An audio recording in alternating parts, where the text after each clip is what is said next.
Hey, peace and blessings to your family. This is Zion.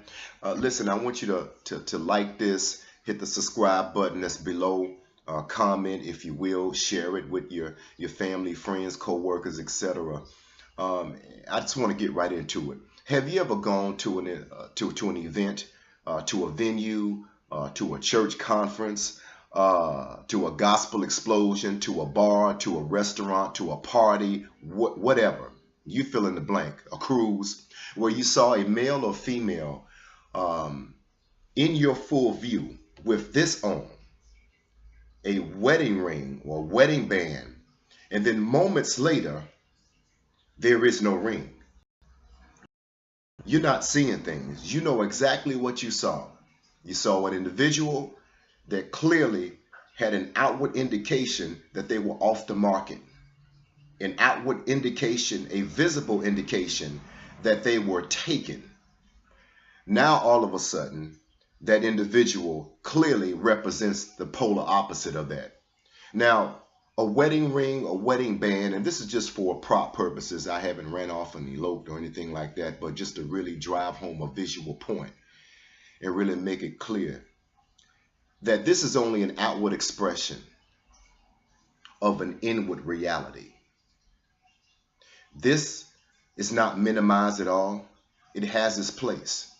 You can have this on and still not be committed, still not be faithful, still be unmarried in your mind and in your heart. However, you can have this on and it reflects the reality that is inward, that you are faithful, that you are committed, and that you are about strictly business. And that's it. Lines and barriers and parameters and boundaries have already been set. Because again, you were already there, here and here. It just made its outward manifestation appearance here in the form of a ring. Now, from an emotional standpoint, I want to drive this home and I'm gonna get out of your way. You know, a marriage is between two partners, a male and a female that love each other, that understand purpose, that understand destiny, that understand that you are here in my life to help me get to the next level, and I can't do it without you. And so let's go ahead and sign this marriage license, which is a binding contract that backs up an outward expression of an inward reality of faithfulness and commitment that has already taken place before the world. So let's go ahead and do this. Now, from an emotional standpoint, how many of us were in a relationship, a committed marriage with self-control, self-esteem, loving yourself, at a place of mental stability, emotional stability, at a place where you were married almost to God in a sense? No, we know we can't literally marry God, but committed to Him. Prayer life, word life, just communing with Him, just He's your everything. How about married to goals and aspirations and dreams? Committed to it. Committed to living your life in such a fruitful way to bear fruit, not just for yourself, not just for your family, but for everybody that you come in contact with. Married and committed to not just that idea, but a theology in your own mind and in your own heart, because it is your inward reality. Married to it. But then something happened.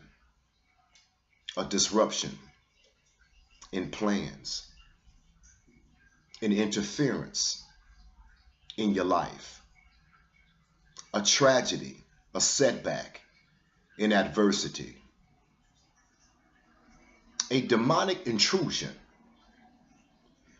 that caused you to inwardly question your faithfulness to God, your faithfulness to your own emotional and mental sanity and stability, your faithfulness to your goals and your aspirations, your God-given purpose in life.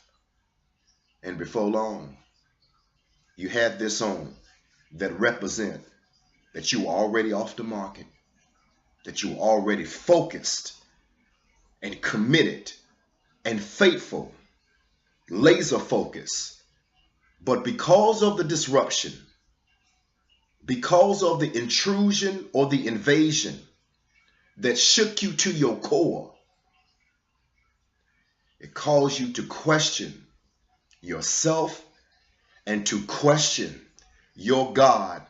And before long, this was taken off in order to go on a secret rendezvous with shame, rejection, low self-esteem, to go on an excursion, a weekend, week-long, month-long, year-long, years of excursion of just being empty, depressed, making love to thoughts of suicide, having intimate relationship with self-image that's distorted of yourself when God says that you're fearfully and wonderfully made. And now you're making love, having sex in your mind with the filth that you will never amount to anything. Nothing that you do will work. And so you believe that. You want a committed relationship. And now you feel that life is over and your existence has absolutely no planet merit whatsoever. Well, I'm here to tell you that that's the greatest lie ever told.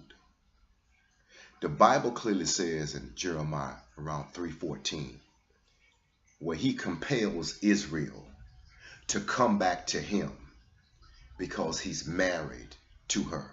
Well, I want to tell you right now, wherever you are, however you're watching this, I want you to let this soak in, that God is married to you.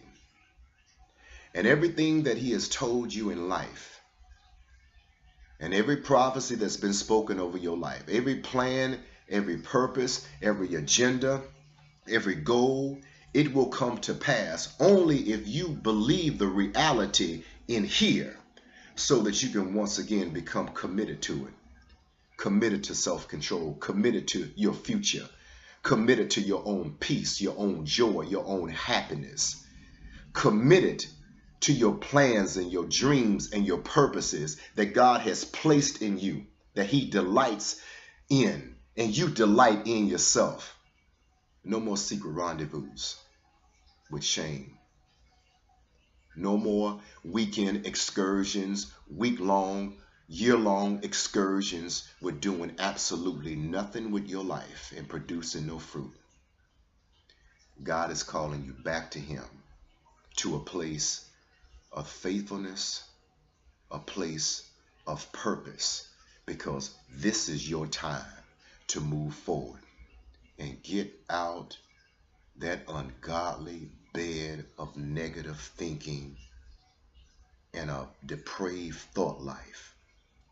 When you are a pure, chaste man and woman, and God is waiting on you to come back so y'all can make this work, regardless of what has happened, regardless of how you dropped the ball, how many times you dropped the ball, how many times you have screwed up. As long as you have breath in your body, God is welcoming you right back again to come back, to get cleaned up, and to move forward that you can make a difference. Peace and blessings.